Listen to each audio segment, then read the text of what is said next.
What if I told you that most Canadians are overpaying thousands in taxes every single year, not because they're careless or trying to cheat the system, but because they're following what the CRA tells them without ever realizing what it doesn't tell them? See, the Canadian tax system isn't designed to make you rich. It's designed to make the government rich, and your job as an investor is to understand the loopholes, the legal strategies, and the little-known structures that keep your money in your pocket. But here's the kicker, most people never learn this. They work hard, invest consistently, and think the CRA has their back.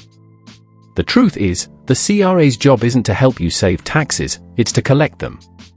So in this video, I'm going to break down the real, legal, and completely CRA-compliant strategies that Canada's top investors, accountants, and even financial advisors use quietly behind the scenes, the stuff you'll never find in the official CRA guidebook.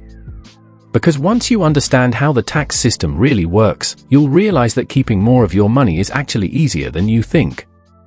Here's something you might not know: the CRA doesn't exist to teach you tax strategy, it exists to enforce it. The tax forms, guides, and online tools are all structured to help you report what you owe, not to help you minimize what you owe. For example, have you ever noticed how the CRA's website lists all the income sources you're required to declare, but never tells you the best ways to structure that income to reduce taxes? That's intentional.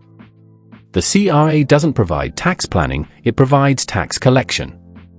And the truth is, the difference between someone paying 50% in taxes and someone paying 25% often comes down to how their income is structured. Let's take an example.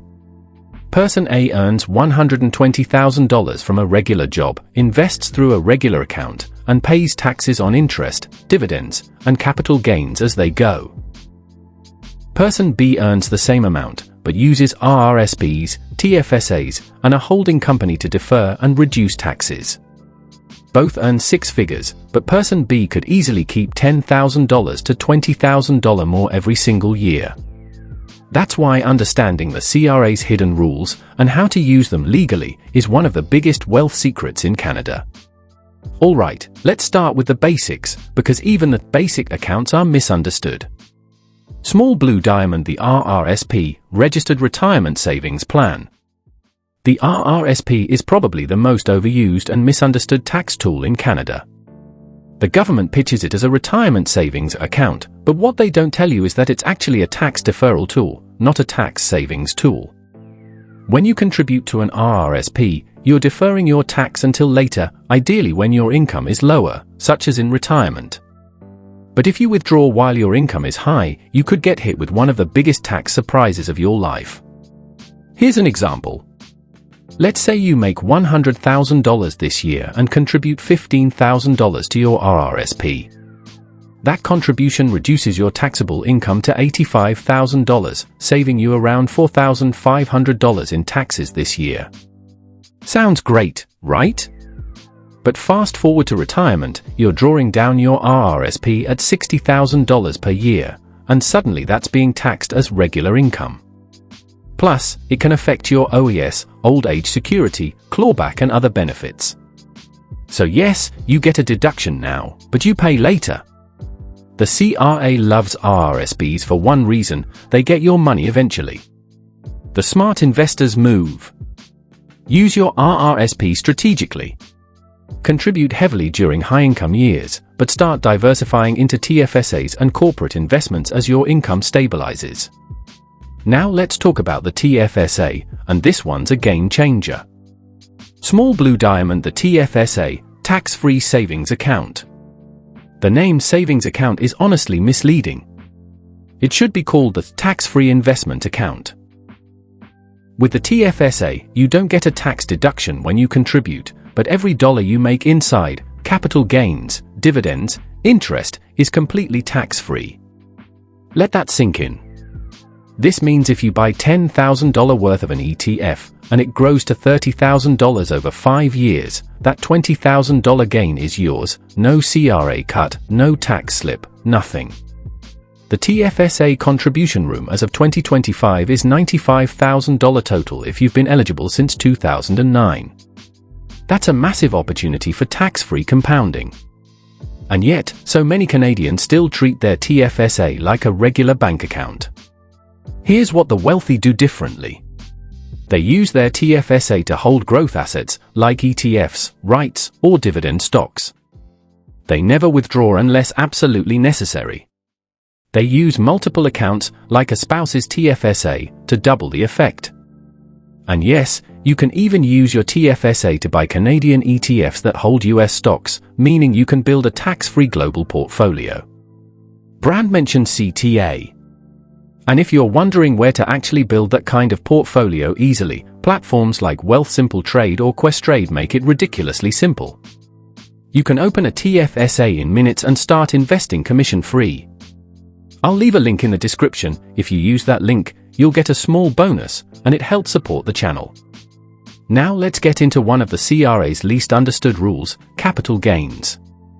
When you make a profit from selling an investment, like a stock or a rental property, that profit is called a capital gain. Here's the good news: in Canada, only 50% of your capital gain is taxable. So if you make $20,000 profit on an investment, only $10,000 is added to your taxable income. But here's the bad news: the CRA knows exactly when you sell, and they know exactly what you made. The secret, though, is timing. If you sell in a high-income year, your tax rate on that gain could easily hit 25% or 30%. But if you plan your sales strategically, during a lower-income year or after retirement, you can cut that almost in half. There's also something called tax loss harvesting, which the CRA never talks about, but every wealthy investor uses. Tax loss harvesting is when you sell investments at a loss to offset your gains. Example: you sold stock A and made $20,000 profit, but stock B dropped $10,000. If you sell stock B, you can claim that $10,000 loss to reduce your taxable gain. And the best part? You can carry those losses forward indefinitely. That's right, if you have a bad year in 2025, you can use that loss to offset gains from 2035. But the CRA doesn't advertise that, because it means less revenue for them. Pro tip: just be careful with the superficial loss rule. If you sell and rebuy the same stock within 30 days, you can't claim that loss. Now let's talk about something most Canadians never think about: where you hold your investments. If you're earning dividends, interest, or capital gains, the type of account matters more than you think. Interest income? Keep it inside your RRSP or TFSA. Dividend income? Keep it in a taxable account for the dividend tax credit. Capital gains? Mix them strategically based on your income bracket. By simply structuring your assets in the right accounts, you could save thousands per year, and the CRA will never tell you that. Okay, now let's talk about dividends. Canadian investors love dividends, and for good reason. That steady passive income feels amazing. But here's the part few people understand: not all dividends are taxed equally. There are two main types of dividends in Canada. Eligible dividends, from large public corporations, like RBC or Enbridge. Non-eligible dividends, from small private corporations. Eligible dividends come with something called the dividend gross-up and tax credit. It sounds complex, but here's the gist. If you get $1,000 in eligible dividends, the CRA grosses it up to $1,380 on paper. Then, they apply a tax credit that reduces your overall tax owed. That's why high dividend investors in lower tax brackets can sometimes pay almost no tax on dividends. But if you're earning a higher income, say over $100,000, those same dividends can actually push you into a higher tax bracket. Here's a classic Graham-Stephan move. Let's break down a real example. If you live in Ontario and earn $60,000 annually, your marginal tax rate is around 30%. On a $1,000 dividend, you might only pay $100 to $150 in taxes. That's a 10 to 15% effective rate. But if you make $150,000 a year, that same dividend could cost you closer to $300 in taxes, nearly double. So the trick isn't just to earn dividends, it's to earn them strategically. That's why smart investors often mix dividend income with capital gains and RRSP contributions to balance their taxable income. Let's be honest, real estate is one of Canada's favorite investment strategies.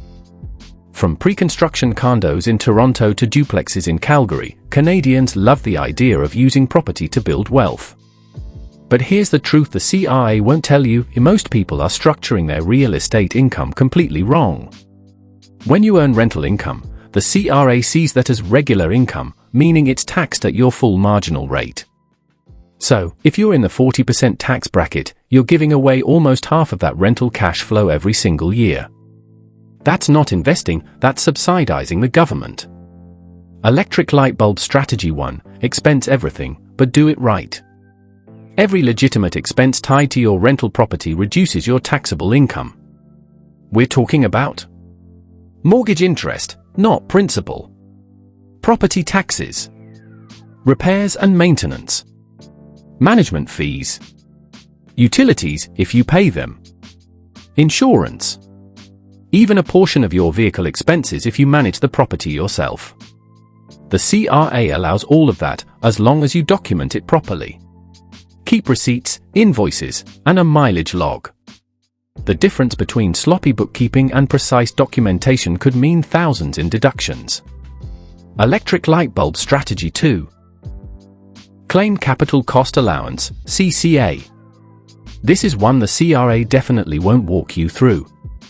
CCA allows you to depreciate your property's building value each year, not the land, but the structure itself. Let's say you bought a rental property for $500,000. The building portion, say $400,000, can be depreciated at 4% per year. That's $16,000 you can deduct annually from your rental income. But here's the nuance: when you sell the property, that depreciation gets recaptured and added back to your taxable income. So, CCA isn't about permanent savings, it's about deferring taxes. Smart investors use it strategically in high-income years and pause it when their income drops. Electric light bulb strategy 3, the principal residence exemption. If you own your home, here's the golden ticket: the principal residence exemption means any capital gain on your primary residence is 100% tax-free. Bought a house for $500,000 and sold it for $900,000. That $400,000 gain, completely tax-free. But the CRA has cracked down on people trying to abuse this rule, like flipping homes while claiming each one as a principal residence. They've launched specific audits for that. So, use this exemption honestly, but use it well. Electric light bulb strategy 4, short-term versus long-term rentals. If you're renting on Airbnb or VRBO, the CRA may treat that income as business income rather than passive rental income, which means more scrutiny and possibly higher taxes. The fix? Set up your operations properly. Keep a ledger, separate your personal and business finances, and if you're doing this full-time, consider incorporating. More on that shortly. Real-world example? Sarah, a Toronto investor, owns 2 condos. One she rents long-term, one she uses for Airbnb. By deducting all legitimate expenses, claiming CCA only when needed, and structuring her Airbnb under a small corporation, she cut her overall tax bill by nearly $9,000 a year, legally. Now, this is where things start to get interesting. If you've ever wondered how wealthy Canadians seem to build wealth faster, it's not just higher returns. It's structure. A corporation can be one of the most powerful tax tools in the Canadian system if used correctly. Briefcase: why incorporate? Here's the short version. A corporation pays a much lower tax rate than you do personally. In most provinces, the small business tax rate is around 12% to 13% on the first $500,000 of active business income. Compare that to a personal rate of 40 to 50%, and you can see the gap. So, if you're running a business, even a side hustle, consulting gig, or property management company, keeping those profits inside a corporation lets you defer personal taxes until you actually withdraw the money. That's how people build generational wealth. Briefcase: the power of a holding company. A holding company, or holdco, is like your financial command center. It owns your investments, not you personally. Why that matters? It separates liability from your personal assets. You can move money between your active business and your holding company tax-free using intercorporate dividends. It allows income splitting with family members through share ownership if done properly. Example: let's say you run a marketing agency and make $200,000 in net profits. You pay 12% corporate tax, about $24,000, and move the remaining $176,000 into your holding company tax-free. Inside the holdco, you invest in ETFs, real estate, or even private lending, and that money compounds inside a lower tax environment. When you eventually pay yourself a dividend, you can control when and how much to withdraw, letting you manage your personal income bracket year to year. That level of control is what separates financially savvy investors from everyone else. Brand mentioned CTA. If you're looking for a simple way to incorporate in Canada, services like Owner by RBC Ventures make it easy. They file everything with Corporations Canada, set up your minute book, and connect directly to your bank. I'll link them in the description. Warning sign #CRA red flag, personal versus passive income. One thing to be cautious of: corporate passive income, like rental profits or investment returns, can reduce your small business tax deduction once it exceeds $50,000. If your corporation earns too much passive income, that 12% rate can climb quickly. So if you're investing heavily inside your corporation, talk to an accountant about spreading investments across multiple entities or using a family trust. The CRA isn't out to trick you, but they're definitely not trying to help you. Let's go through the biggest tax traps that catch Canadian investors every year. Police Cars Revolving Light Trap 1, the TFSA Business Activity Audit. If you're day trading or frequently flipping stocks inside your TFSA, the CRA might classify your gains as business income, which means it's taxable, even inside the TFSA. That's right, they can actually tax your tax-free account if they believe you're operating like a trader. To stay safe, make sure your TFSA activity looks like a long-term investor, not a daily trader. Buy and hold, don't churn. Police Cars Revolving Light Trap 2, unreported foreign assets. Own US stocks, crypto, or real estate worth over 100,000 Canadian dollars combined. You need to file a T1135 foreign income verification statement. Forget that, and the CRA can slap you with penalties up to $2,500 per year, even if you didn't owe any tax. Police Cars Revolving Light Trap 3, claiming ineligible expenses. Trying to deduct your family vacation as a business conference? The CRA's AI audit systems are smarter than ever. They automatically cross-reference expenses, travel dates, and even GPS data. Be strategic, not sloppy. Police Cars Revolving Light Trap 4, mixing personal and business finances. This one's huge. If you're investing through a corporation but paying personal expenses from the business account, that's called a shareholder benefit, and the CRA will treat it as income. Keep separate accounts, separate credit cards, and crystal clear records. Police Cars Revolving Light Trap 5, ignoring attribution rules. If you gift or loan money to a spouse or child to invest, the CRA can apply attribution rules, meaning any income earned gets attributed back to you for tax purposes. Solution? Use a spousal loan at the CRA's prescribed rate, currently around 6%. Properly document it, and the income stays taxed in your spouse's hands. Now let's talk about the advanced playbook, the strategies the wealthy use quietly in the background. Small orange diamond 1. Flow-through shares. These are special investments in Canadian resource companies, usually mining or energy, that let you deduct exploration expenses against your income. It's risky, but incredibly tax efficient. Investors can deduct up to 100% of the investment, then get tax credits on top. High-income Canadians use this to cut their taxes dramatically in strong income years. Small orange diamond 2. The Smith Manoeuvre. This one's legendary. It's a legal strategy to make your mortgage interest tax deductible. Here's how it works. You use a re-advanceable mortgage, like from Scotiabank or Manulife One. As you pay down the principal, you reborrow that same amount to invest in income-producing assets. The interest on that reborrowed portion becomes deductible.